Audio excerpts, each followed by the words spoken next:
11 Kota Salatiga. Saya Ika Ayu dan ahli-ahli kita akan memaparkan materi ataupun menyebarkan pemahaman atau penerapan pengalaman kami di modul 1.4 yaitu budaya positif kepada teman-teman rekan semua.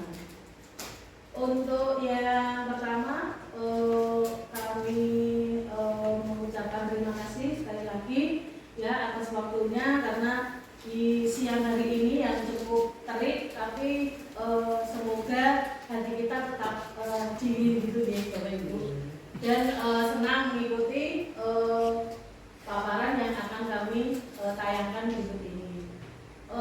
Kami mintakan Pak Faris untuk sedikit dua patah kata untuk mewakili teman-teman atas paparan yang akan kami lakukan. Untuk Pak Faris. Terima kasih. Assalamualaikum warahmatullahi wabarakatuh.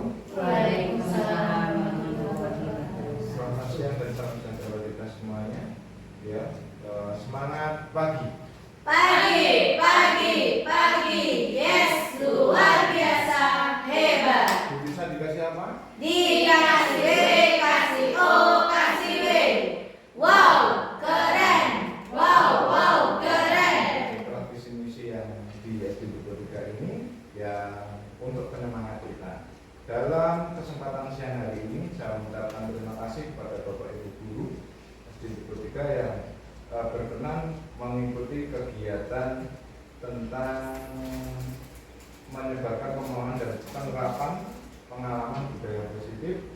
Di sini yang akan disampaikan oleh calon guru penggerak, ada Bu Wika Wahyu sama Bu Abia kita. Nah, rekan-rekan guru yang saya hormati, perlu bahwa dalam bekerja kita harus membudayakan berpositif itu dari segi pikiran, tindakan maupun pekerjaan. Jadi saya harapkan bahwa itu nanti bisa mengikuti dari awal hingga akhir, ya dari awal hingga akhir bisa mendalami dan bisa berbagi praktik baik, khususnya dari praktik baik bagi calon guru penggerak yang nanti akan memberikan pemaparan yang lebih gamblang, memberikan suatu ilmu yang bermanfaat bagi kita semuanya. Saya mengetahui bahwa tentang budaya positif itu sebetulnya sudah bisa dilakukan, tetapi di sini akan kita sharing berbagi ilmu bersama-sama nanti kedepannya agar kita mempunyai suatu pemahaman atas suatu konsep yang bisa dirasakan.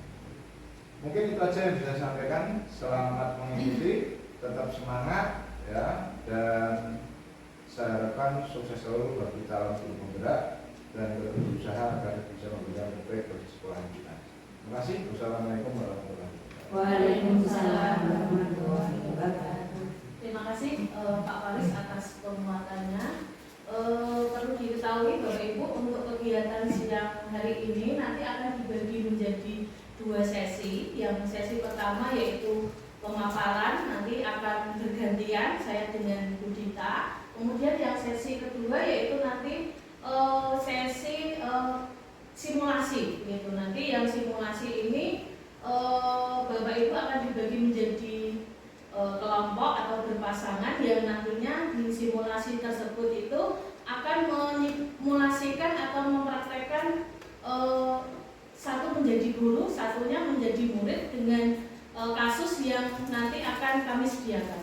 Jadi kasusnya nanti ilustrasinya ada, kemudian nanti Bapak Ibu akan mempraktekkan dengan pasangannya. Seperti itu. Untuk yang sesi pertama, yang pemaparan nanti bergantian, nanti Bu Dita dulu, kemudian baru saya yang memaparkan. Terima kasih. Ya, Pak. Siap. Terima kasih. Atas nuhun, Pak. Ini saya bawa nih. Ini, Pak.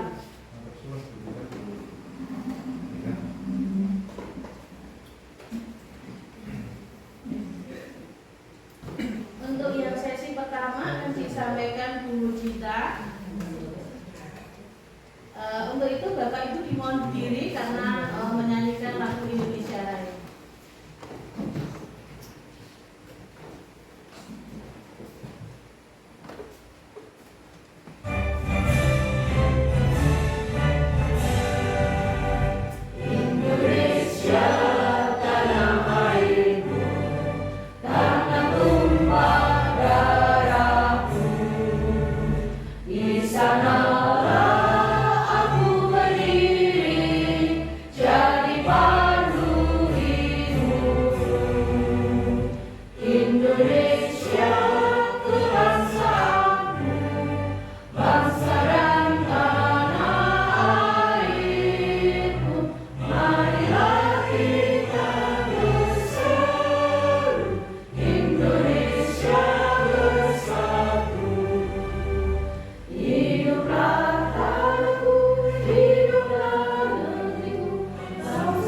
budaya positif yang kelima yaitu posisi kontrol guru. Nah, kita sebagai guru ini mempunyai posisi di mana di sekolah itu apa ya, yang anak-anak kan mesti manut pada kita ya, pada guru. Kemudian ini di sini dijelaskan ada 5 posisi kontrol yang biasanya umum digunakan oleh guru, tapi juga bisa digunakan atau biasa juga digunakan oleh orang tua ataupun atasan juga di sini.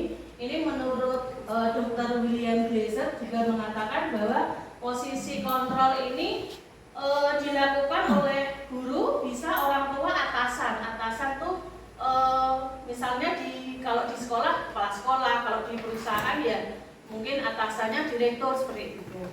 Untuk konsep posisi kontrol guru ini yang pertama kali yaitu diperkenalkan oleh Diane Gosen ya di dalam judulnya bukunya gitu, yang berpendapat bahwa penting bagi guru untuk meninjau kembali pendekatan disiplin yang diterapkan di kelas. Jadi pas waktu kita mengajar di kelas itu kita memakai posisi kontrol yang seperti apa untuk mengontrol anak didik kita di kelas. Lanjut. Nah, di sini tuliskan bahwa 5 kontrol yang sering digunakan guru atau orang tua atau dalam mengendalikan kalau di sekolah ya anak-anak gitu. Yang pertama yaitu posisi penghukum. Nah, posisi penghukum ini di sini guru yaitu sebagai penghukum dalam baik hukuman fisik maupun verbal, tidak hanya fisik ya. Kalau hukum misalnya ya berdiri di depan kelas, kemudian lari mengelilingi lapangan seperti itu kan fisik ya. Tapi verbal itu juga termasuk dalam hukuman juga. Kemudian kalau verbal contohnya misalnya awas ya kalau nggak patuh sama guru, nah itu juga termasuk di posisi penghukum. Nah, apakah Bapak Ibu juga pernah melakukan posisi penghukum ini di kelas? Pernah ya, saya pun juga pernah melakukan seperti itu. Kemudian yang kedua yaitu membuat rasa bersalah. Mohon maaf itu tipu ya, kurang bersalah. Untuk pendekatan ini atau posisi kontrol ini biasanya menggunakan kata-kata yang lembut atau kata-kata yang apa ya,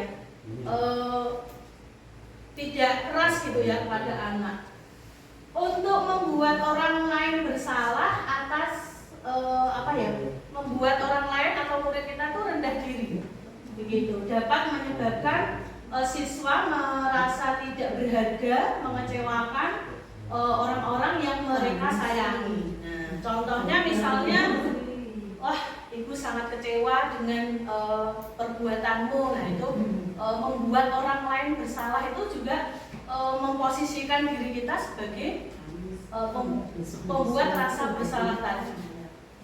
Untuk yang ketiga yaitu posisi kontrol guru ini sebagai teman. Nah, guru memposisikan sebagai teman. Jadi kadang kita juga melakukan juga yaitu sebagai teman dan menggunakan hubungan baik untuk mempengaruhi perilaku. Biasanya menggunakan humor atau hubungan yang baik dengan siswa.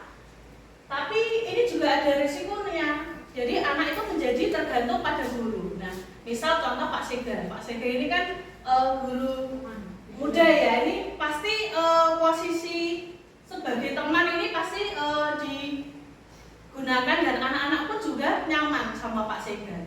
Sampai kadang bilang Pak Seg.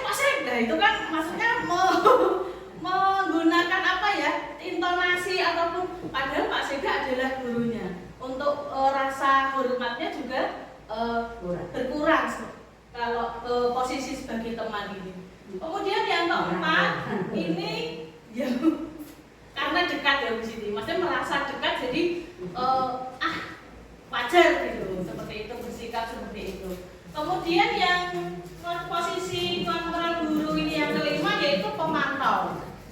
pemantau ini seperti penjaga ketertiban, ya, penjaga ketertiban dengan memberlakukan hukuman sebab akibat. Kemudian cenderung melihat perilaku siswa, menggunakan bukti-bukti tersebut untuk membuat keputusan tentang tindakan apa yang perlu diambil. Nah, ini biasanya guru yang berperan sebagai pemantau juga memantau dan mencatat informasi tentang perilaku siswa untuk referensi ke depan. Nah, biasanya ini mencatat, misalnya tadi dicontohkan Bu Dita Samuel, sok jahil sok usil. Nah, ini yang guru sebagai pemantau ini mesti mengumpulkan informasi, nyatetin. Wah, Samuel ini biasanya gini, kejadiannya seperti ini lah. Nanti akan digunakan untuk mantau lagi kalau anak ini melakukan kesalahan. Nah, kemarin sudah seperti ini. Nah, misalnya seperti itu untuk yang pemantau. Untuk yang terakhir yaitu posisi kontrol guru sebagai manajer. Ya, posisi ini cenderung bersikap kolaboratif, kemudian membimbing, bertanggung jawab, dan dengan siswa menemukan solusi atas masalah perilakunya. Kemudian siswa menjadi lebih mandiri. Nah, dari 5 posisi kontrol ini yang sebenarnya yang ideal yang mana Bapak Ibu? Yang harus kita lakukan untuk anak didik kita? Yang manajer ya, karena ini bersikap cenderung kolaboratif tadi, jadi memposisikan kita sebagai guru ini manajer, kemudian membimbing, bertanggung jawab ke siswa agar siswa tersebut lebih mandiri. Dan untuk lebih jelasnya akan ada tayangan video setelah ini. Nah, ini adalah tentang posisi kontrol. Nggak jelas gitu Bapak Ibu? Burung gitu. Memang gelap videonya, tapi untuk audionya saya kira nanti bisa. Ibu dan Bapak guru hebat dalam penerapan disiplin positif restitusi. Salah satu program yang dikembangkan adalah 5 posisi kontrol. 5 posisi kontrol dalam restitusi adalah proses perjalanan seorang pendidik agar dapat mengenali dirinya. Pada video kali ini, kita akan membahas tentang 5 posisi kontrol yang dikembangkan oleh Diane Rosen dan contoh penerapannya. Ya, yang di dalam video adalah contoh-contoh nanti posisi penghukum seperti apa, kemudian posisi pembuat rasa bersalah seperti apa sampai ke manajer. Itu adalah 1. Posisi penghukum, 2. Posisi pembuat rasa bersalah, 3. Posisi teman, 4. Posisi pemantau atau monitor, dan 5. Posisi manajer. Untuk lebih memahami kelima posisi tersebut, mari kita saksikan kasus Naden yang terlambat hadir 20 menit di sekolah dan melihat bagaimana kelima posisi kontrol dalam menghadapi masalah tersebut.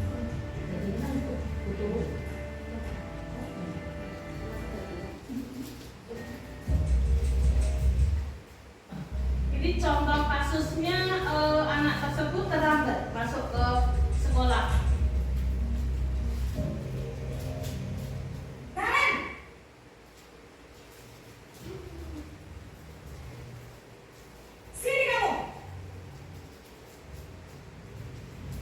Selamat pagi, Bu. Selalu terlambat. Kamu deh, pasti terlambat. Maaf, Bu. Saya Apa? Apa coba? Alasan kamu apa lagi? Kapan sih kamu tidak terlambat? Malas sekali ya kamu jadi anak. saya Dasar pemalas. Gak kapok-kapok sih kamu. Begitu. Sudah berapa kali terlambat? Sana, Gimana dia, Bu? kamu beli lapangan basket 2 kali. saya harus beli lapangan basket, Bu. Kenapa? Kamu melawan ibu? Berani-beraninya jawab. Sudah terlambat, masih berani jawab pula.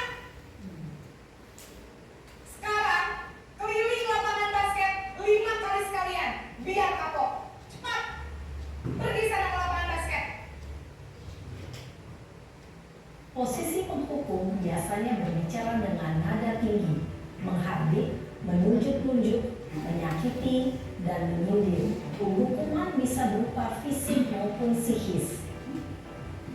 Ibu dan bapak guru hebat. Dampak yang terjadi pada murid ketika guru berada pada posisi penghukum adalah murid cenderung akan memberontak, bahkan menyimpan dendam.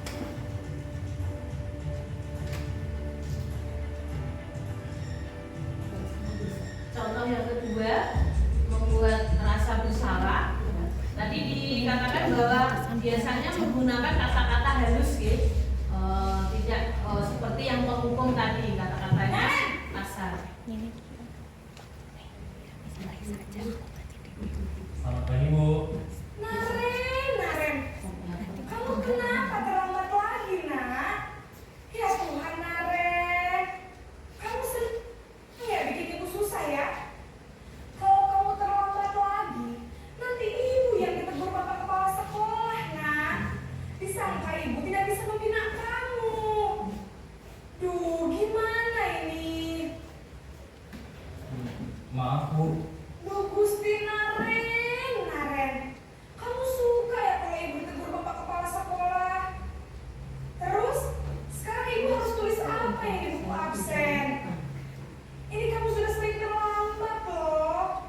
Ibu harus apa coba? Maaf, Bu. Maaf sekali. Ya sudah, lain kali jangan bikin ibu susah lagi anak ya. Ibu tidak akan kuat lagi kalau kamu begini terus. Bisa jantungan kalau ibu ditegur bapak kepala sekolah. Jangan membuat ibu susah, ya itu berarti membuat rasa bersalah tadi. Posisi membuat rasa bersalah berbicara dengan nada tenang, cenderung lembut, namun kata-kata yang diutarakan membuat murid merasa menjadi orang yang gagal, memandang buruk dirinya sendiri, merasa tidak berharga, dan tidak sanggup membahagiakan orang lain.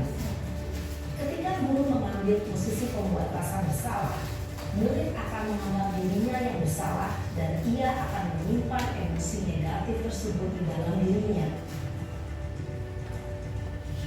Efeknya muridnya merasa bahwa oh saya orang yang salah, seperti itu. Nah, ini posisi sebagai teman. Naren, Galang.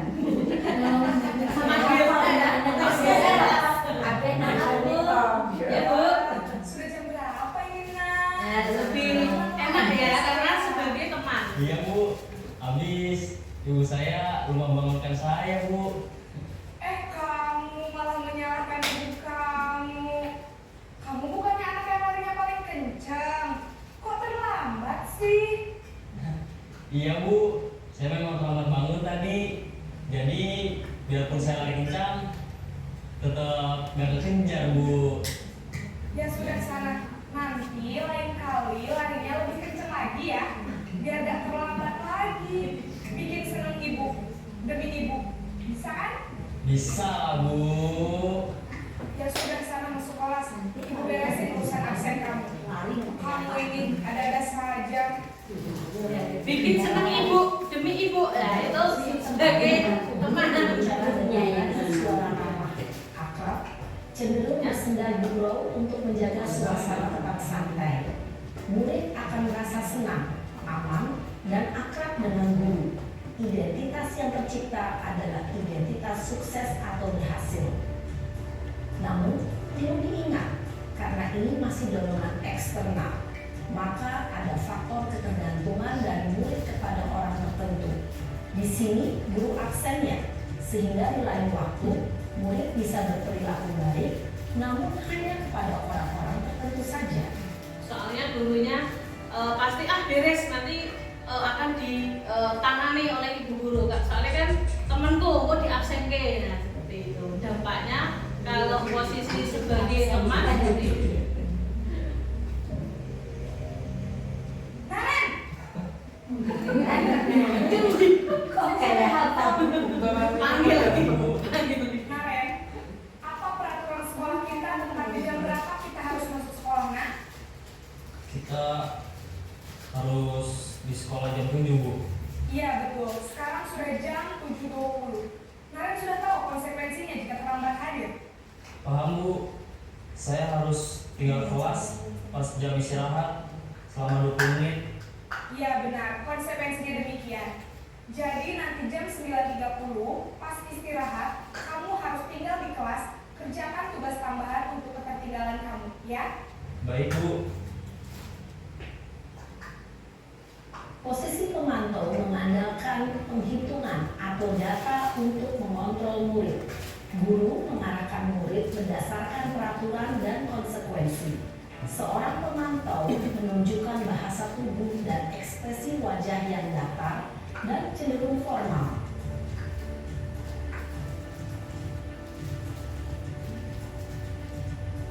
Yang kelima yaitu posisi manajer. Panggil lagi.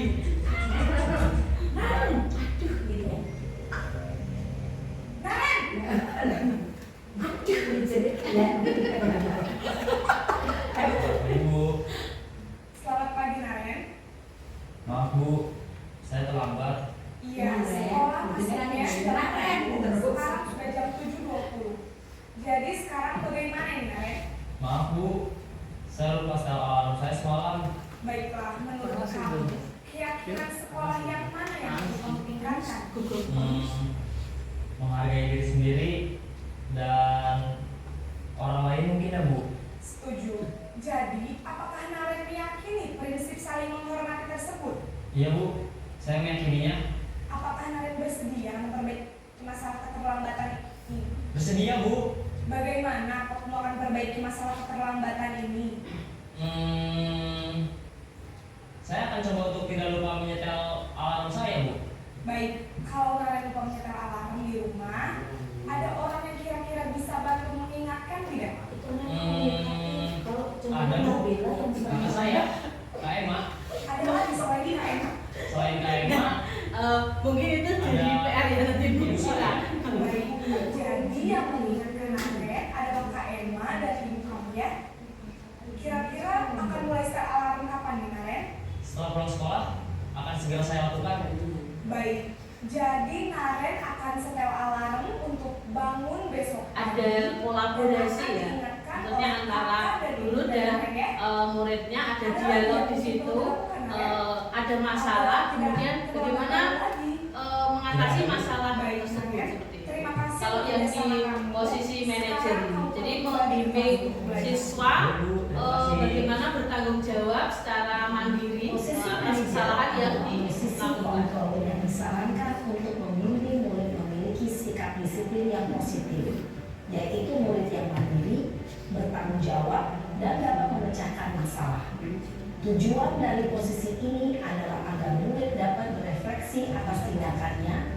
Guru akan dengan tulus memberikan pertanyaan-pertanyaan bermakna, sehingga membuat murid dapat belajar dari kesalahannya dan mencari sebuah solusi untuk menyelesaikannya. Ibu dan Bapak guru hebat, setelah mengamati adegan 5 posisi kontrol tadi, kira-kira posisi mana yang paling ideal? Posisi mana yang dapat menunjang motivasi intrinsik murid?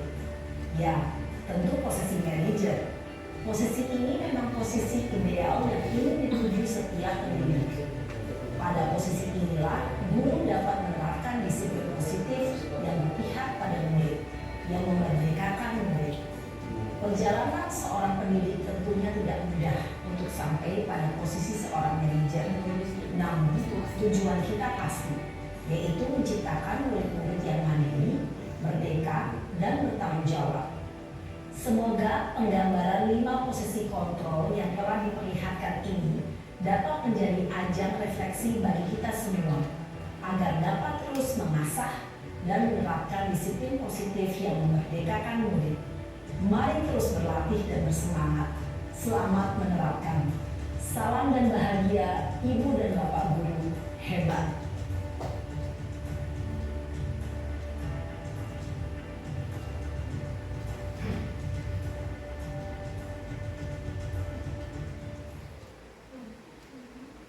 Nah, itu tadi 5 5 posisi kontrol guru ya. Ini bisa juga kita terapkan di rumah, mungkin dengan anak-anak kita di rumah.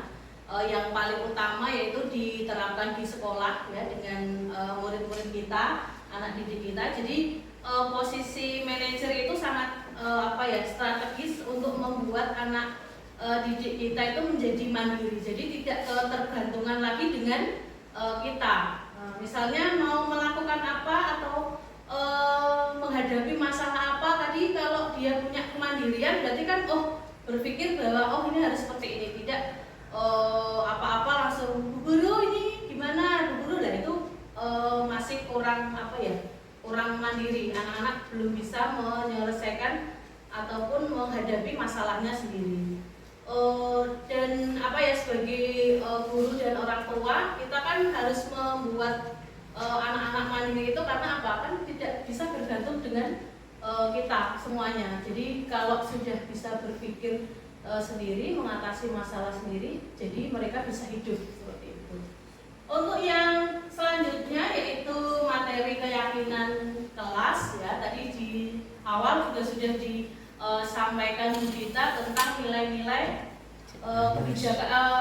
kebajikan tadi ya. Nah, biasanya nih di keyakinan kelas ini di dalamnya yaitu terdapat nilai-nilai kebajikan tadi. Keyakinan kelas sendiri sebenarnya adalah seperangkat kesepakatan antara guru dan siswa mengenai bagaimana anggota kelas ini bersikap di kelas atau bertindak selama proses pembelajaran. Jadi kita kan di sekolah itu lama dari pagi jam 7 sampai sekarang full day gitu ya, sampai jam 1. Dan apapun yang dilakukan di kelas ini beragam ya, di anak-anaknya beragam sekali. Makanya kita juga harus membentuk keyakinan kelas pada kelas kita, karena ini bisa sebagai kontrol bagaimana anak-anak ini bersikap atau bertindak selama di kelas atau di sekolah. Kemudian keyakinan ini biasanya didasarkan pada nilai-nilai positif tadi yang disampaikan Bu Dita awal tadi, yaitu ya dengan tujuan untuk menciptakan lingkungan belajar yang aman, nyaman, kemudian mendukung keberhasilan akademik dan perkembangan karakter siswa. Jadi tujuannya yaitu menciptakan kelas yang aman, nyaman tadi. Kemudian keyakinan kelas ini harus merupakan disiplin positif yang bisa diterapkan di dalam membangun budaya positif di sekolah. Kalau anak-anak kita di sekolah ini sudah menerapkan disiplin positif, tentu saja budaya positifnya juga akan terpenuhi di sekolah tersebut. Kemudian keyakinan kelas ini akan membantu murid untuk mengembangkan disiplin diri. Jadi bertindak bagaimana dirinya sendiri itu, karena murid akan belajar mematuhi keyakinan kelas, keyakinan yang dibuatnya tadi, yang telah dibuat sendiri tadi bersama guru tadi. Nah, kemudian kenapa keyakinan kelas ini harus dibentuk, yaitu karena tujuan dari keyakinan kelas ini yang pertama yaitu menciptakan lingkungan yang positif, jadi membangun suasana belajar yang kondusif ya, aman, nyaman, bahagia seperti itu. Kemudian yang tujuan yang kedua yaitu mendorong tanggung jawab bersama. Jadi kalau di kelas atau di sekolah itu ada keyakinan yang diyakini antara guru dan murid itu, harapannya nanti memperkuat rasa tanggung jawab.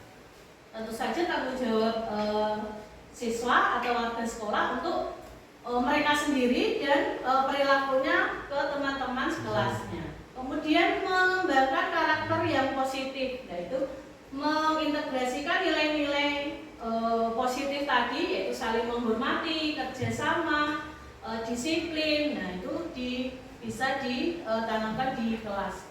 Kemudian mengurangi konfliknya. Tentu saja kalau kelasnya aman, nyaman, konflik ini juga tidak ada, hampir berkurang gitu ya. membantu siswa memahami dan menyepakati aturan sebenarnya yang diyakini apa, aturannya seperti apa.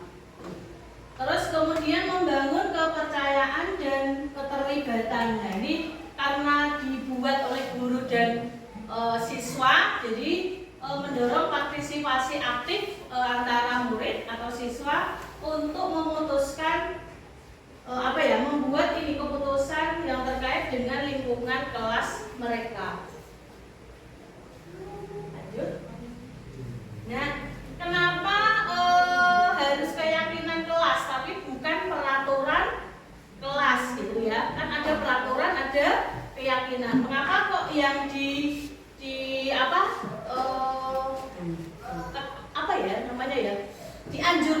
dianjurkan itu adalah keyakinan kelas, karena yang pertama yaitu partisipasi tadi antara murid dan guru. Ini ada partisipasi aktif gitu ya, bukan otoritatif atau otoritas. Biasanya kalau otoritas kan yang peraturan gitu. Peraturan itu harus ditaati, nah, itu namanya peraturan. Kalau keyakinan berarti kan yang diyakini oleh kelas tersebut.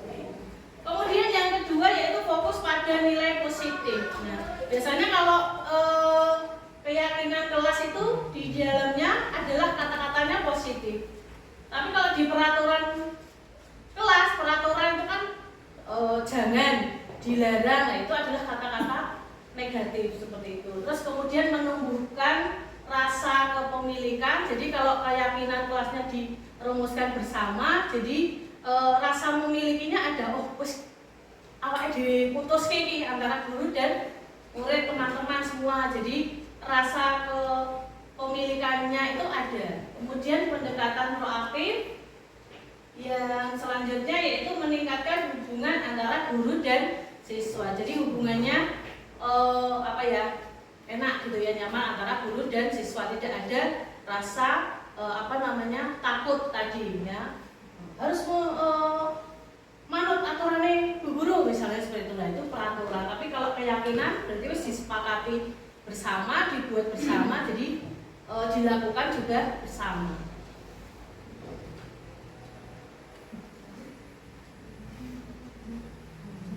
Kelihatan betul nggih yang sebelah kiri?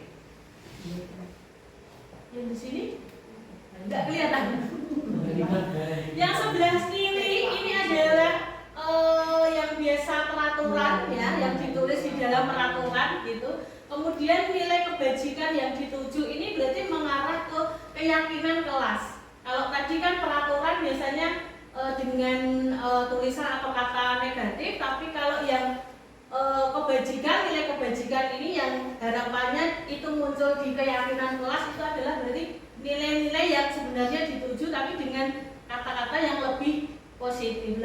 Di sebelah sini yang ini adalah ada bertanggung jawab, keamanan, menghormati orang lain dan komitmen, saling menghormati, kesehatan, dan selanjutnya sampai keamanan. Dan ini yuk coba Bapak Ibu bisa mencermati yang sini, kira-kira kalau di sini peraturan nilai kebajikannya yang ini yang mana? Yang pertama, kembalikan barang ke tempatnya. Itu kembalikan kan tanggung jawab ya, yang ini ya, tanggung jawab. Jadi nilainya positif seperti itu. Terus dilarang mengganggu orang lain, dilarang itu kan negatif ya. Saling menghormati dan kalau yang ini masuknya saling menghormati. Iya, saling menghormati. Ini jadi satu Bapak Ibu. Ini jadi satu. Jadi satu. Kalau dilarang mengganggu orang lain berarti menghormati orang lain dan kira-kira apa? Maksudnya komanya yang ini atau yang ini? Empati ya, berempati. Soalnya berhubungan dengan orang lain itu. Empati. Terus hadir di sekolah 15 menit sebelum pembelajaran dimulai.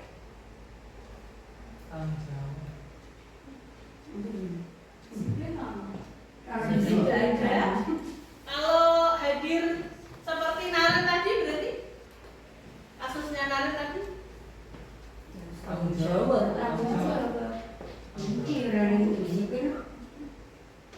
nggak ada di situ, berarti menghormati atau bertanggung jawab.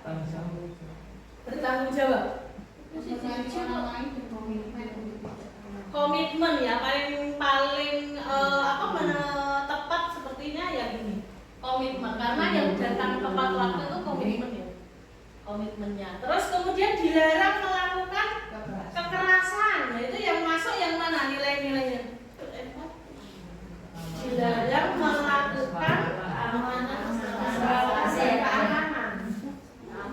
Melakukan kekerasan. Dilarang melakukan kekerasan. Berarti maksudnya keamanan toh apa? Kesehatan keamanan. Apa keamanan keselamatan? Keamanan keselamatan. Melakukan kekerasan pada orang lain. Keamanan dan keselamatan. Ya, oke. Terus yang dilarang menggunakan narkoba. Kesehatan dan keamanan atau kesehatan dan menghormati orang lain.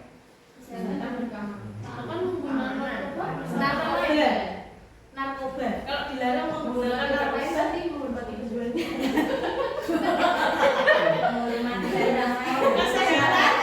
kesehatan toh apa kesehatan keamanan ya, karena biasanya nih pakai obat-obat terlarang kan bisa juga iya. Terus yang berikutnya bergantian atau menunggu giliran. Bergantian menunggu giliran. Berarti apa maksudnya? Saling menghormati. Saling menghormati tok. Yang ini ya berarti ya. Dilarang merokok. Kesehatan dan menghormati orang lain. Belum tentu orang lain yang sebenarnya perokok juga. Itu berarti kesehatan dan menghormati orang lain. Terus yang selanjutnya gunakan masker. Kesehatan kok? Enggak ada hubungannya sama orang lain. Itu tuh Harusnya ada. Berarti kesehatan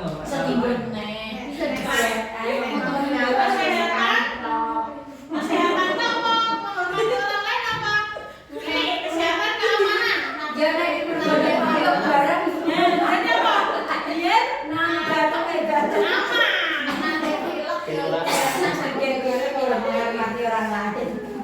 Biar kesehatan dan menghormati orang lain. Apa ini? Keamanan. Lihat konteksnya. Berarti kalau pas sakit berarti menghormati orang lain. Enggak sakit? Aman. Sehat juga aman. Nah, yang terakhir berjalan di kelas dan koridor. Koridor itu apa ya? Berjalan berarti nek lorong kayak kita ini punya lorong itu harusnya jalan kan, nggak lari. Berarti apa? Keselamatan, keamanan dan keselamatan. Dan aman maksudnya di koridor ya jalan. Nah ini peraturan ya, contoh peraturan. Kalau yang di sini nilai-nilai yang dituju. Harapannya nilai yang di kebajikan ini yang nantinya akan jadi keyakinan kelas atau yang diyakini di kelas tersebut, seperti itu. Nah, ini juga ada video ya tentang keyakinan kelas.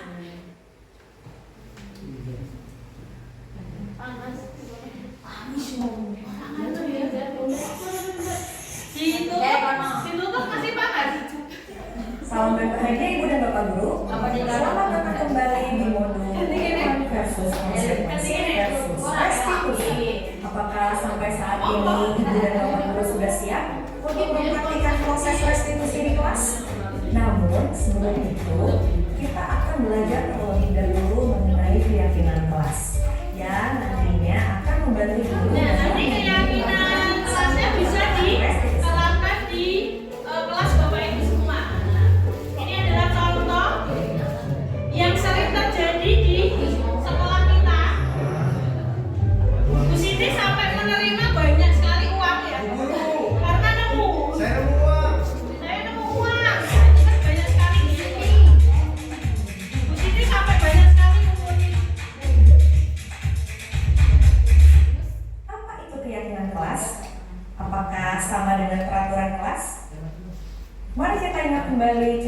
Julio tadi. Menurut Ibu dan Bapak Guru, apakah yang menjadi motivasi Julio mengambil tindakan tersebut? Padahal bisa saja Julio mengambil uang tersebut.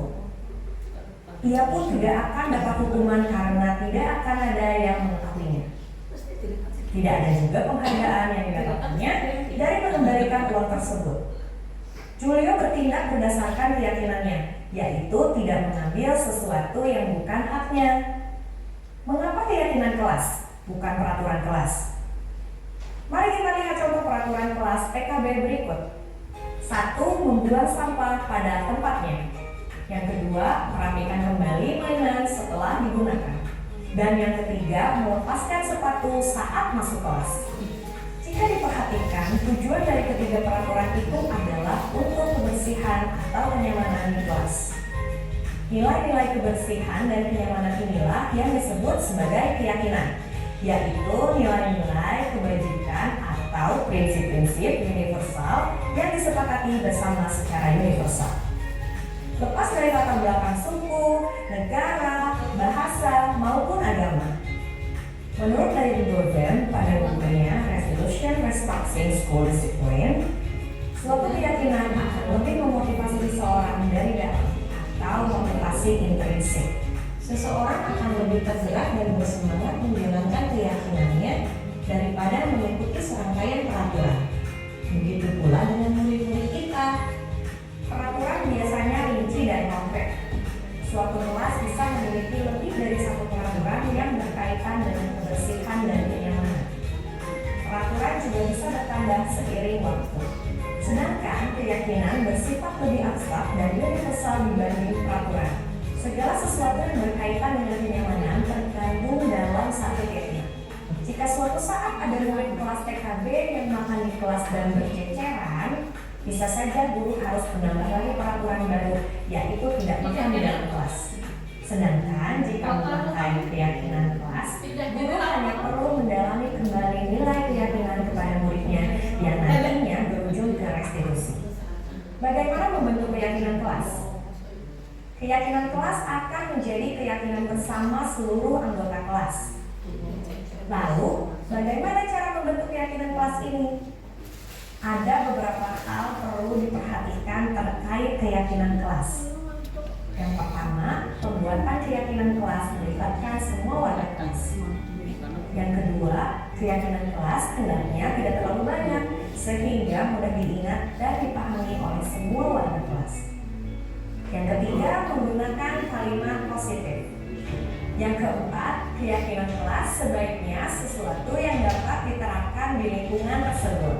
Dan yang kelima, perlu adanya tinjauan kembali keyakinan kelas dari waktu ke waktu agar tetap relevan.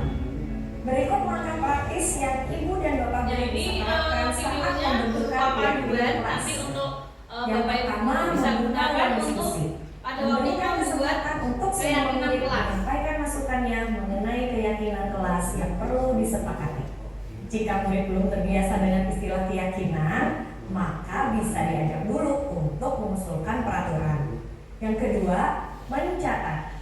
Mencatat semua pendapat murid di papan tulis atau kertas besar sehingga semua bisa melihat hasil. Jika menemukan kalimat negatif, ubahlah dulu menjadi kalimat positif. Contohnya, jika ada yang mengusulkan peraturan tidak memotong pembicaraan teman, maka diubah terlebih dahulu menjadi kalimat positif, menghargai yang berbicara. Yang ketiga, merumuskan keyakinan. Ajak murid untuk menentukan nilai kebajikan atau keyakinan yang menjadi inti dari peraturan tersebut. Apa nilai atau inti dari peraturan nomor 1, 6, dan 7? Bimbing murid sampai menemukan bisa lebih. Ketiga peraturan itu dapat disebutkan menjadi satu keyakinan, yaitu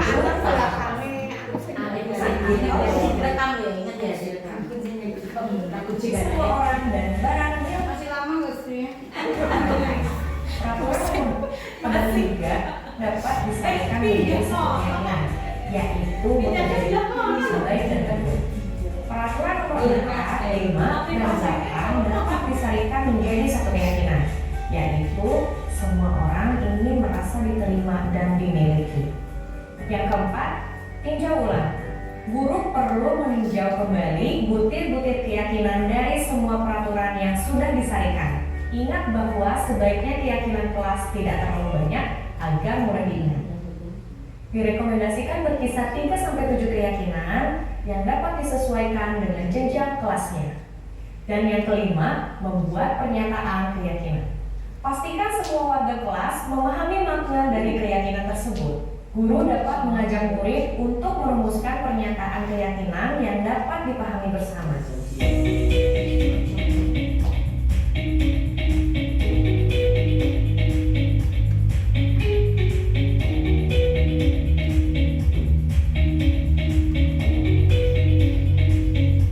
Bagi murid-murid PAUD dan SD, guru dapat merumuskan pernyataan keyakinan dengan lebih sederhana. Kemudian, tempelkan gambar yang merepresentasikan setiap keyakinan. Misalnya, keyakinan hormat disederhanakan menjadi setiap anggota kelas perlu saling menghormati dan merasa aman. Keyakinan bekerja dapat disederhanakan menjadi setiap anggota kelas perlu menjadi dirinya yang terbaik. Keyakinan diterima dan dimiliki dapat disederhanakan menjadi setiap anggota kelas perlu saling membantu. Yang keenam, tanda tangan.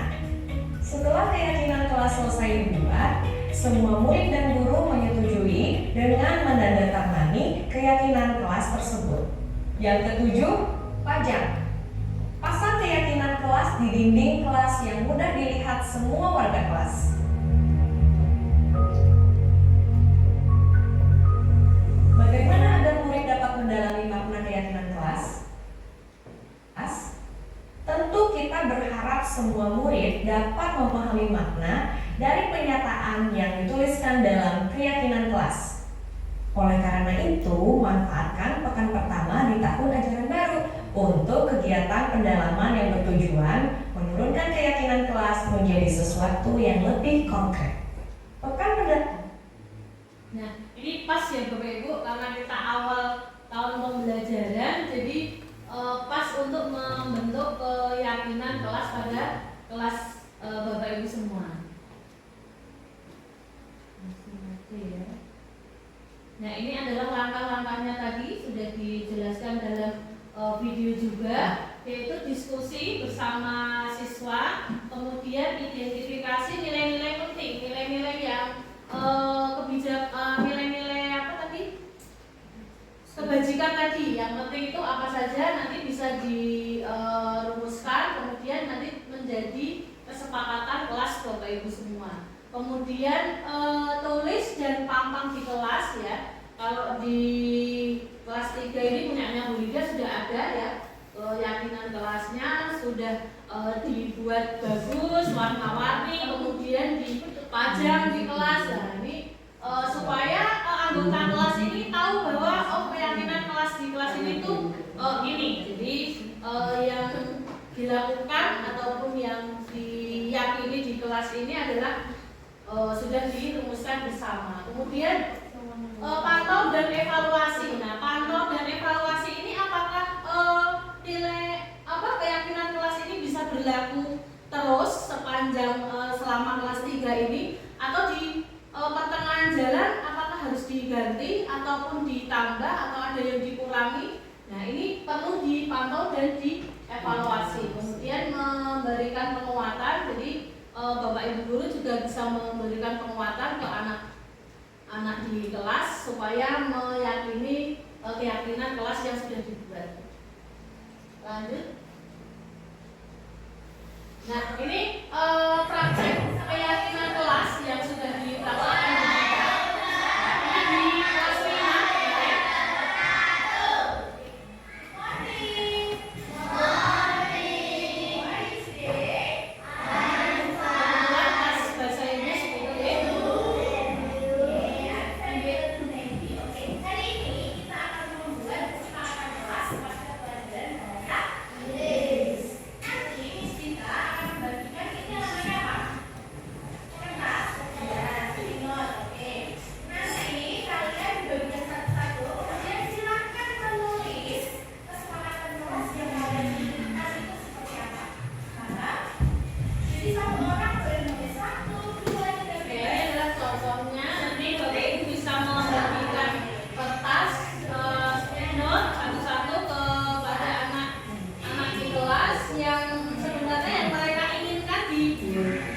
pelajaran bahasa Inggris itu yang seperti apa? Yaitu berbagi, kemudian anak-anak menuliskan itu di kertas tersebut dan ditempel ke papan tulis.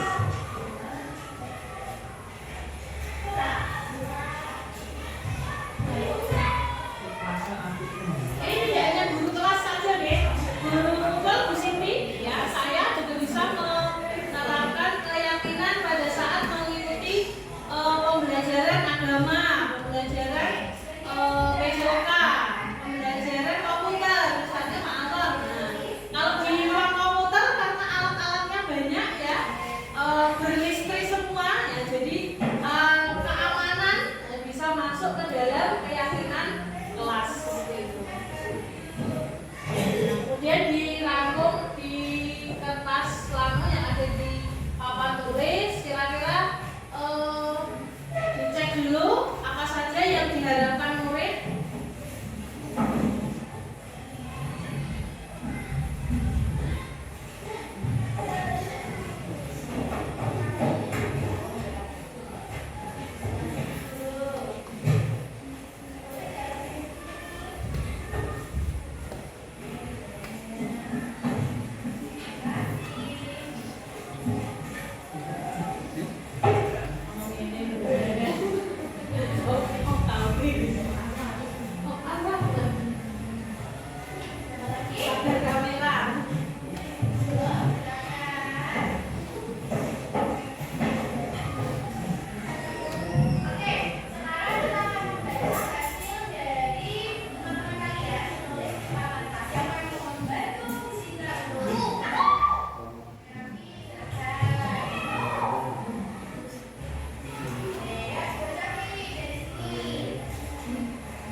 Dihasilkan. Kalau ini masih tidak boleh makan, nah berarti kan harus diubah ke kalimat positif dulu ya. Berarti apa yang tepat apa kira-kira?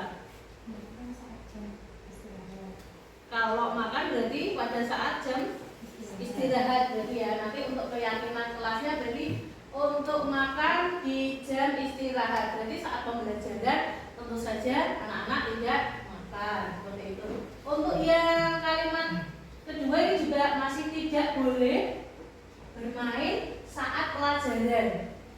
Nah, kan masih tidak boleh ya. Nah itu diubah dulu ke yang kalimat positif, berarti harusnya bermain. Kalau makan dan bermain berarti waktu istirahat juga. Berarti makan bermain nanti bisa dijadikan satu seperti itu. Terus kalau sudah menjadi keyakinan kelas sampai terangkum semua yang diharapkan anak-anak, jadi kita menuliskan di ini tabel T dulu. Tabel T ini membantu kita untuk nanti merumuskan sebenarnya keyakinan kelas yang utama tadi kan tidak banyak, hanya 3 sampai 7 keyakinan saja. Nah ini kan masih banyak, jadi ini membantu kita di tabel T itu tampak dan tidak tampak. Kalau yang tampak kira-kira apa mbak tadi? Ini rukun ya. Namanya tidak boleh bertengkar. Berarti kalau yang tampak itu berarti kan kita harus rukun di kelas. Nah kalau yang tidak tampak berarti bertengkar. Ya kalau yang tampak itu harus rukun antar anggota kelas. Tapi kalau yang tidak tampak berarti yang harus tidak ditampakkan berarti kan bertengkarnya. Kemudian yang kedua, menghargai guru. Menghargai itu bukan berarti kita harus diberi amplop gitu ya, setiap hari itu enggak gitu ya. Tapi saat kita bicara, saat kita memberikan instruksi, lah mereka itu mendengarkan kita, memperhatikan kita. Nah, itu berarti yang tampak, anak-anak harus menampakkan sikap itu. Nah, yang tidak tampak berarti yang tidak ditampakkan. Berarti apa? Kalau menghargai guru yang tidak ditampakkan berarti apa ya? Menyela-nyela itu apa sih bahasa Indonesia itu? Menyela-nyela. Apa ya? Ya ceplos seperti itu gitu. Itu yang tidak ditampakkan, harusnya tidak tampak itu. Terus yang ketiga ini menjaga kebersihan. Berarti yang tampak harus menjaga kebersihan, yang tidak tampak, yang harusnya tidak ditampakkan berarti apa? Membuang sampah sembarangan itu kan enggak ditampakkan harusnya. Nah, kemudian kita juga bisa merumuskan keyakinan ini dengan bantuan tabel Y. Nggak kelihatan ya? Tulis E. Tulis boleh Y.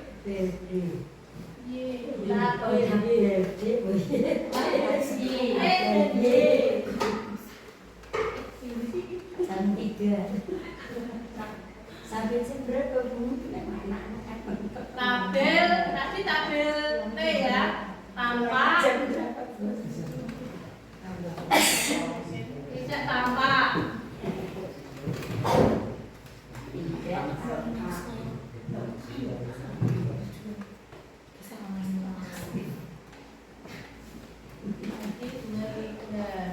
Terus tabel Y. Nah ini menggantung yang di atas. Oh Bu Dita, yang atas ini meminta tolong untuk tak itu terdengar ya, terdengar. Terus yang di sini terlihat. Yang sebelah sini perilaku. Nah ini dicontohkan kalau di tabel Y. Nah tabel Y ini terdengar itu maksudnya seorang anak ini melakukan ini apa namanya? Dia itu mengucapkan kalimat yang seperti apa? Kalau misalnya apa? Meminta tolong ya? Meminta tolong berarti anak itu melakukan apa? Kalau dia mau meminta tolong, misalnya seperti itu. Kalimatnya harus yang terdengarnya seperti apa? Ada kata tolongnya. Tolong. kalau saya terbiasa sayang, tolong ya. Jadinya kan lebih terdengarnya tolong Ya, ya. ada kata sayangnya. Sayang, tolongin Boka dong. Nah, itu misalnya. Terus terlihatnya, Kamu tak pernah tak sayang sih. terlihatnya kalau minta tolong berarti apa sikapnya bagaimana? Mama sih itu juga banget. Kalau orang mau minta tolong itu terlihatnya seperti apa? Perilakunya. Kalau kan perilakunya ya, betul lagi. Bergerak memberi Ngapain kayak gitu maksudnya? Ya kalau anak. Tunjuk jari. Kalau anak, misalnya ini tunjuk jari, Mengibarkan bendera putih. ngelapin jari. Mimi mukanya Kan misalnya Bu, misalnya Bu. Bukannya bukan. Nah, kalau ini kan terdengar berarti yang diucapkan. Bu, minta tolong berarti perilakunya. Mengucapkan dengan apa? Perilakunya tadi Bu Novi kan menunjuk jari. Bu, mohon izin apa Bu minta tolong berarti kan perilakunya mengangkat tangan. Nah, terlihat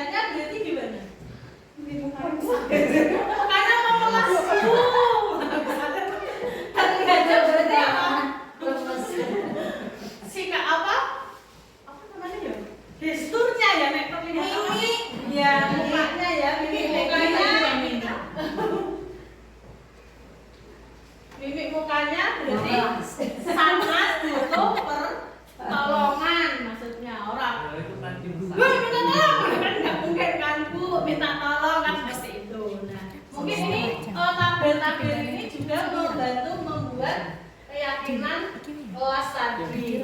Terus yang ini juga tabel tugas guru dan tugas murid.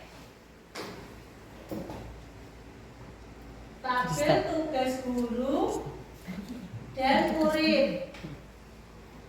Nah, ini juga membantu untuk membuat keyakinan kelas. Kalau guru di kelas tugasnya pasti mengajar. Terus kalau murid belajar, memperhatikan,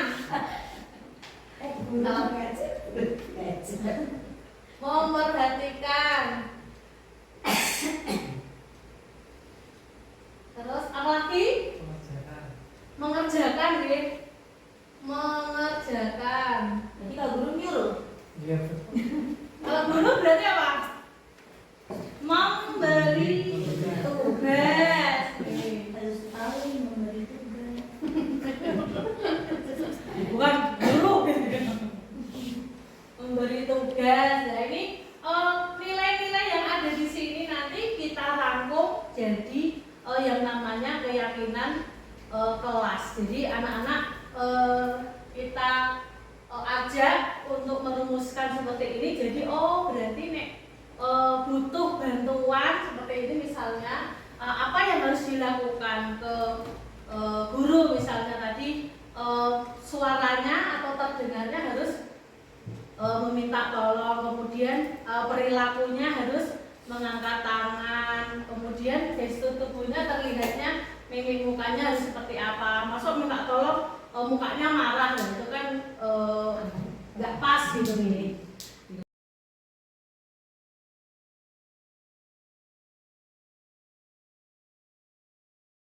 Pagi semuanya. Selamat pagi semuanya.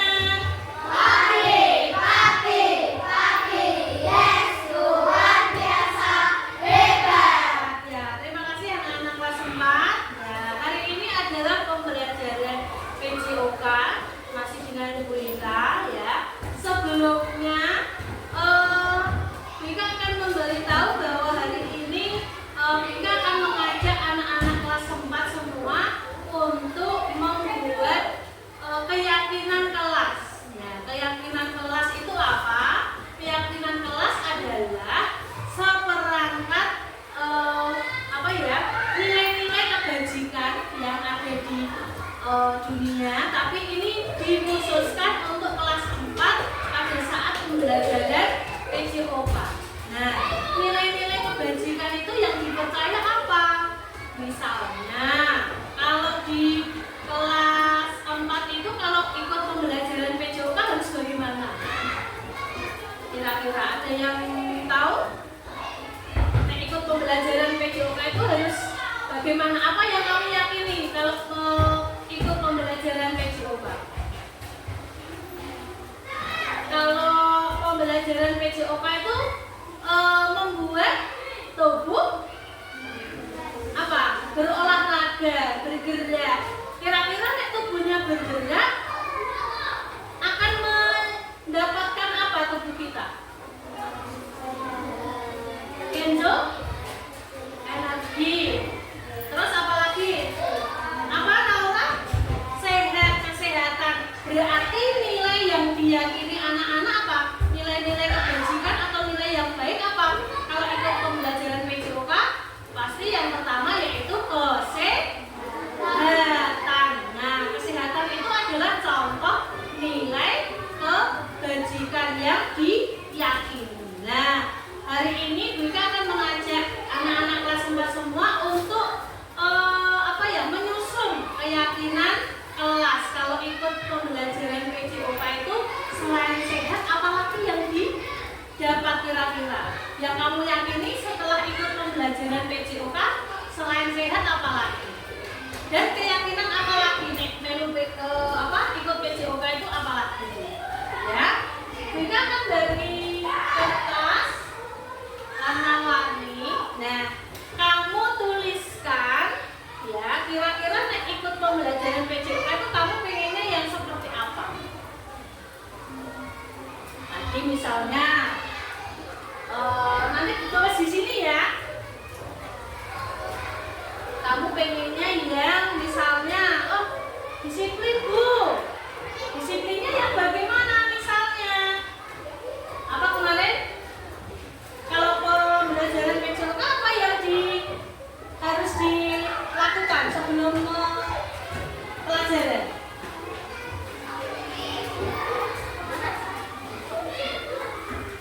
Kalau pas masuk ini apa dulu? Yang harus disiapkan? Apa dulu kalau di awal sebelum? Apa? Kira-kira apa? Berdoa berarti apa? Harus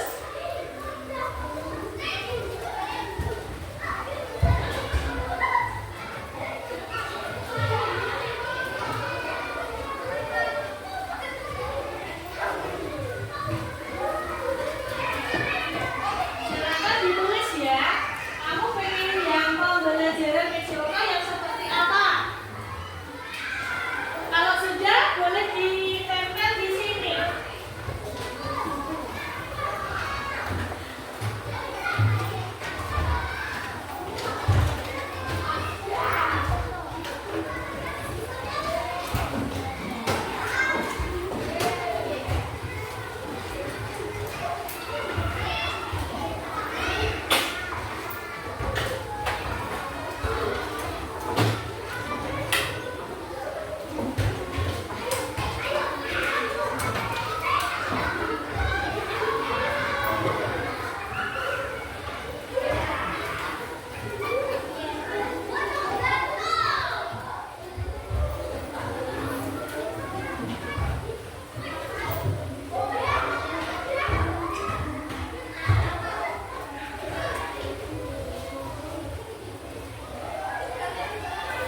Ya, sudah ditulis.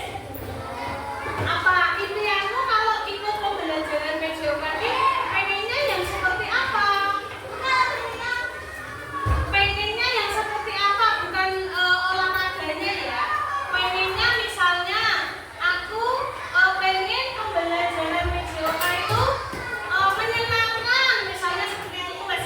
Aku pengen yang menyenangkan misalnya. Atau yang permainannya yang seru.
Masih kita tunggu ya, 35 yang sudah.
Jadinya ini pengennya kelas 4 itu pembelajarannya seru, senang atau menyenangkan, semangat, kompak, disiplin, apalagi tidak bicara dengan teman, ingin semuanya tertib.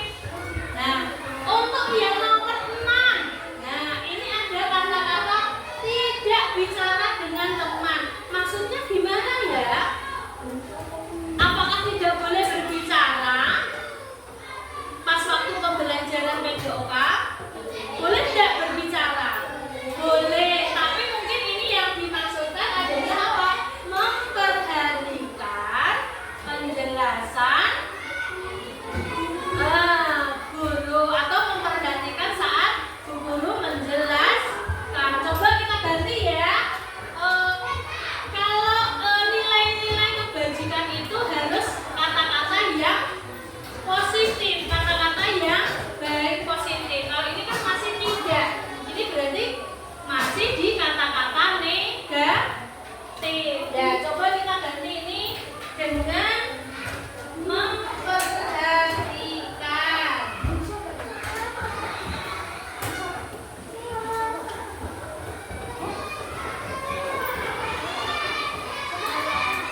itu ya. Kalau pembelajarannya kamu pengen seru menyenangkan, berarti yang terlihat harusnya apa? Ceria. Nah, yang tidak terlihat berarti apa?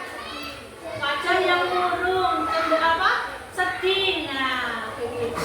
Kalau semangat ini berarti yang terlihat apa kira-kira? Harusnya apa? Sikap kita apa nih? Ketok semangat. Iya, semangat. Kamu mengikuti pembelajaran dengan semangat. Berarti sikapmu bagaimana? Harusnya bagaimana? Yang terlihat. Mengikuti pembelajaran apa kira-kira yang semangat? Dengan aktif. Nah, semangatnya berarti kamu duduk nih pelajaran PJOK kan ada jalannya, ada larinya. Nah, itu mengikuti semuanya. Berarti apa? Yang terlihat harusnya apa? Anak-anak harus aktif dalam pembelajaran. Yang tidak terlihat kira-kira apa? Berdiam diri. Berdiam diri. Nah, sekarang yang kompak. Nah, nek kompak ini terlihat kompak itu bagaimana? Sikapnya harus bagaimana nek kompak? Apa aksi? Bekerja sama. Nah, kompak. Nah, dalam mengikuti pembelajaran PJOK bekerja sama.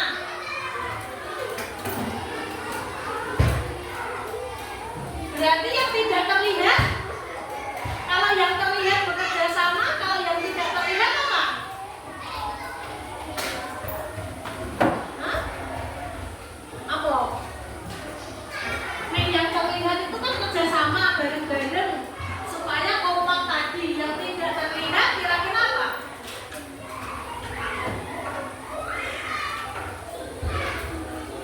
Kalau yang terlihat kan kompak, harus pengen kompak, katanya aksi tadi harus kerjasama bareng-bareng. Berarti yang tidak terlihat apa? Sendiri-sendiri. Terus apa lagi? Apa? Kira-kira. Tidak mau bekerja sama.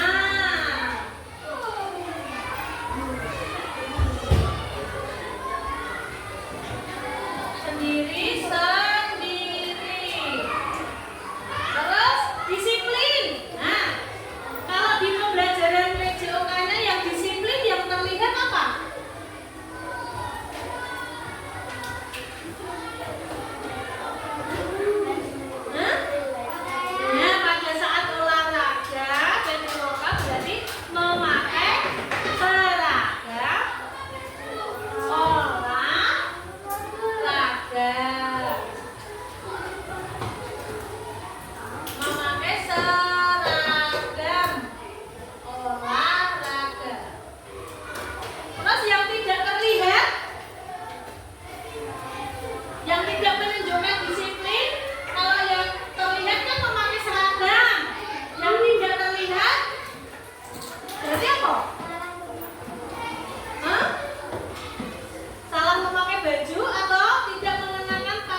terlihat apa? Nek tertib berarti yang terlihat apa?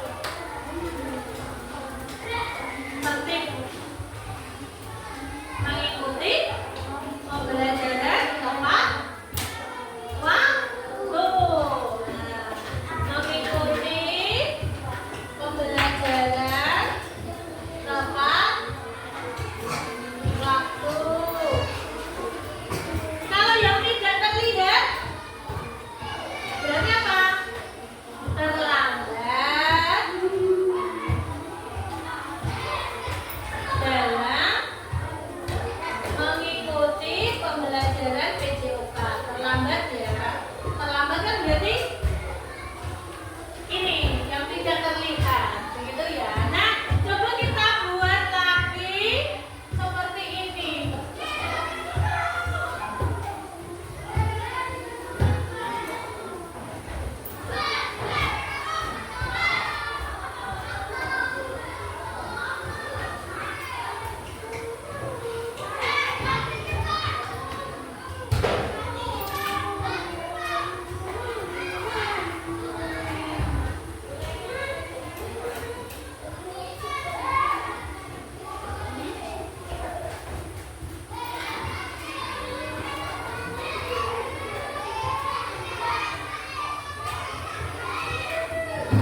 Nah, coba ya, kita ambil satu, misalnya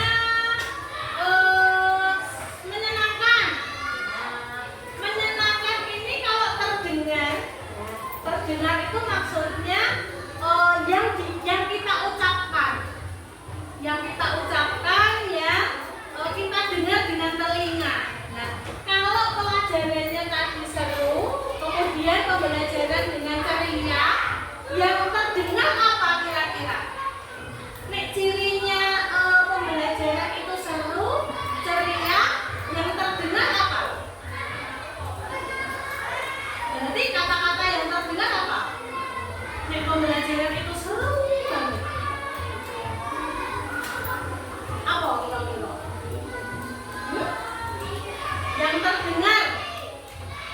Yang terdengar atau yang diucapkan, biar supaya itu kedengeran. Kata-katanya apa? Nek seru banget. Kamu nek mengikuti pembelajaran seru, berarti yang kamu ucapkan apa? Hah? Hore! Gitu ya. Apalagi selain hore apa? Selain hore, ye, asik gitu ya. Ya, ye, asik.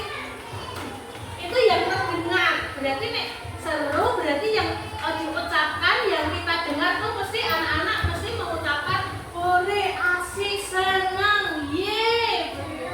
Terus yang terlihat, yang diekspresikan badannya bagaimana? Nek hore berarti apa? Badannya melakukan apa?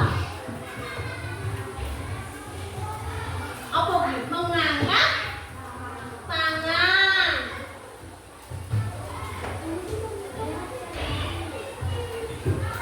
Mengangkat tangan. Terus apa lagi nih?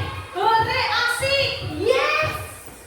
Misalnya seperti itu. Apa? Berarti perilakunya yang terlihat apa? Apa? Joyce, kamu nek senang tadi bilang hore, yes. Apa yang dilakukan selain ini?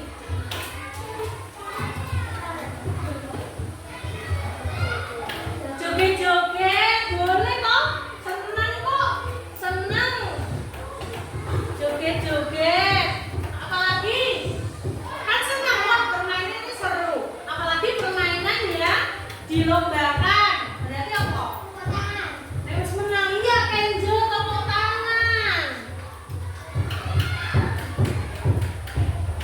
Nah, terlihat tepuk tangan. Yeay, kayak gini. Yeay, yes, tepuk tangan. Nah, sekarang perilakunya berarti apa? Harus menang, ye, ini harusnya perilakunya yang seperti apa? Hah? Gembira, tapi gembira yang bagaimana? Gembira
harus apa? Antar kelompoknya harus berbagi tugas kerjasama seperti itu. Ya terus tertib berarti mengikuti pembelajaran dengan tertib. Tadi memperhatikan pembelajaran. Terus apa lagi? Mengawali pembelajaran dengan tepat waktu. Ya, disiplin yang terakhir disiplin. Disiplin tadi menyangkut apa kira-kira? Seragam yang digunakan. Olahraga ya pakai pakaian olahraga. Begitu ya. Siap yang ini? Ya, tepuk tangan untuk anak-anak semua.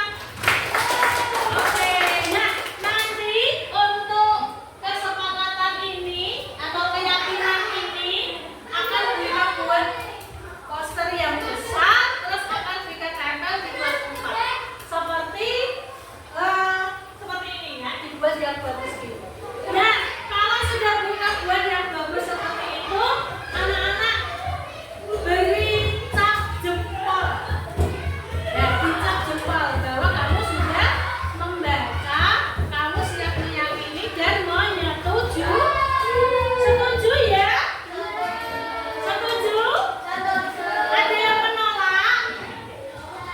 Tidak ada. Sip. Berarti sudah disetujui semua untuk 5 keyakinan kelas 4 ini.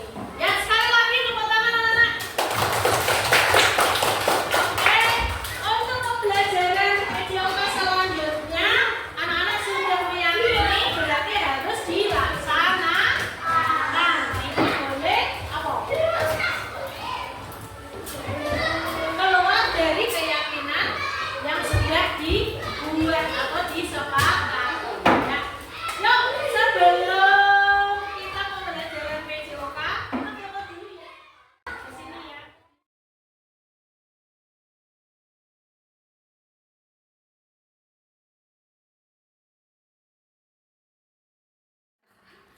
Oke, kasus satu adalah Sabrina pada hari itu bangun terlambat, kemudian dia terburu-buru sampai di sekolah.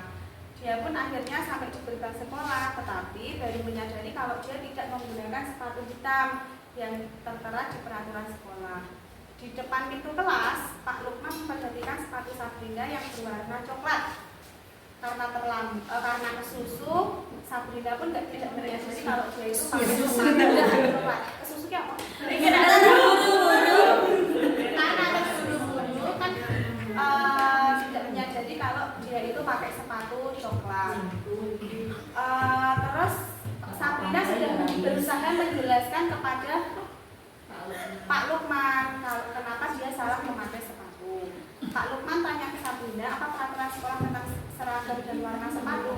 Sabrina menjawab sudah tahu sepatu harus berwarna hitam, namun karena terburu-buru dia salah pakai sepatu. Selain tidak boleh pulang karena rumahnya di Ambarawa sana yang jauh sekali, dia tidak pulang. Terus Pak Lukman tapi tetap bersikeras meminta Sabrina untuk melakukan memakai sepatu sesuai peraturan. Sabrina sudah minta maaf dan memohon tapi tidak berjanji akan mengulang kesalahannya, tapi Pak Lukman tidak mau tahu, kan begitu toh kasusnya. Ini berarti saya mengikuti yang ada di kasus ataukah saya membuat restitusi dari kasus tersebut? Membuat restitusinya. Kalau terlihat di sini kan enggak Pak Lukman tidak melakukan restitusi toh ya. Yang seharusnya yang dilakukan Pak Lukman itu restitusinya bagaimana? Ini tak ganti ya, Anton ya, bukan Sabrina ya, tapi kasusnya sama. Sudah.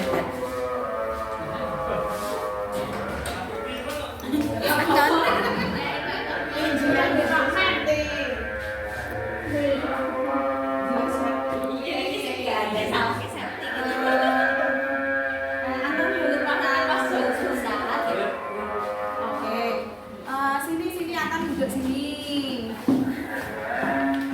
Oke, Anton nggak apa-apa sih ya, salah itu nggak apa-apa wajar. Dulu waktu guru sekolah itu juga guru pernah kok berbuat salah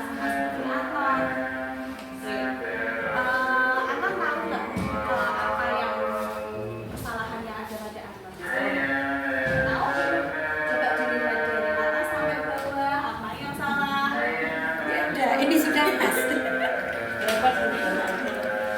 Adakah yang salah? Ada sepatunya. Oh iya, sepatu anak kenapa kok pakainya warna coklat? Sepatunya gasan. Sepatunya gasan yang Buru-buru. buru-buru salah pakai sepatu. Oh salah pakai sepatu. Anton cuma di mana? Di sana itu. Oke, jauh ya. Oke. Tadi naik kuda. Oh gitu. Oke. Anton kan tadi terburu-buru. Kenapa sih kok terburu-buru? Oh bangunnya kesiangan. Oke ya. Ibu udah berangkat. Saya bapak juga sedikit sendiri. Oh gitu. Terus tadi Gojek kesini sampai nggak sadar sepatunya Iya. salah warna gitu ya. Jeraknya itu ditata tapi yang diambil warna coklat. Iya. Oke. Atau mau nggak keyakinan di sekolah kita tentang pemakaian? Harus ya? Oh, oke, warnanya harus hitam. Berarti karena abang itu warna sepatunya coklat, berarti tidak sesuai dengan keyakinan di sekolah kita. Oke. Kira-kira Anton akan bagaimana?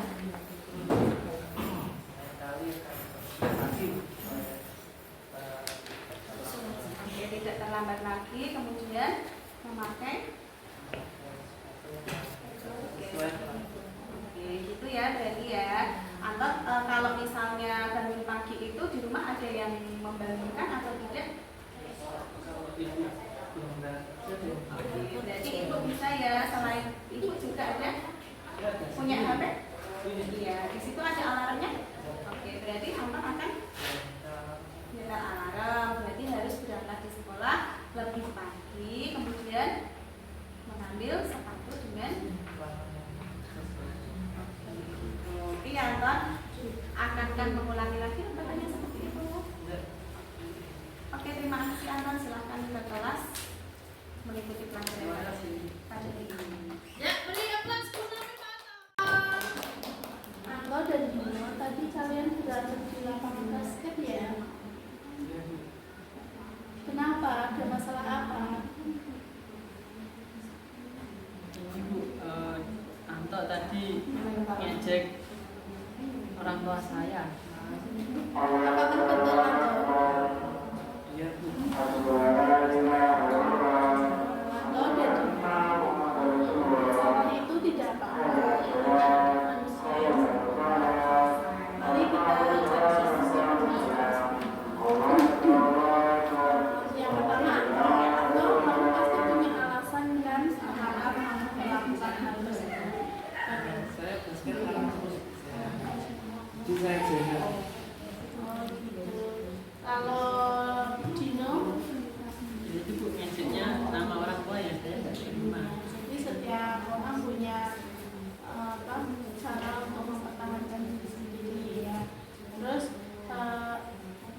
bisa terlihat kamu merasa bangga terhadap hasil yang kamu dapatkan, tapi ada hal lain yang dapat merugikan orang lain. Jadi setiap anak kayak Anto dan Dino itu kan mempertahankan diri sendiri ya, tapi kalian tidak tahu itu malah saling merugikan antar orang lain.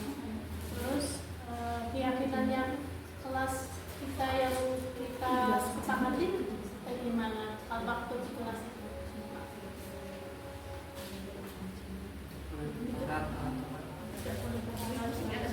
Harus saling apa? Saling menghargai dan menghormati, berempati ya. Tapi kamu juga Angga, karena kamu tidak menang terus, sering kalah gitu ya. Jadi sebaiknya kamu lebih banyak berlatih lagi. Terus keyakinan apa yang belum kamu tunjukkan? Tadi kan kita sudah menyepakati saling menghargai dan menghormati antar orang lain. Terus keyakinan kelas apa yang belum kamu tunjukkan? Kalau kamu Dino? Saya mudah terpanik sehingga langsung main bikin sendiri. Nah,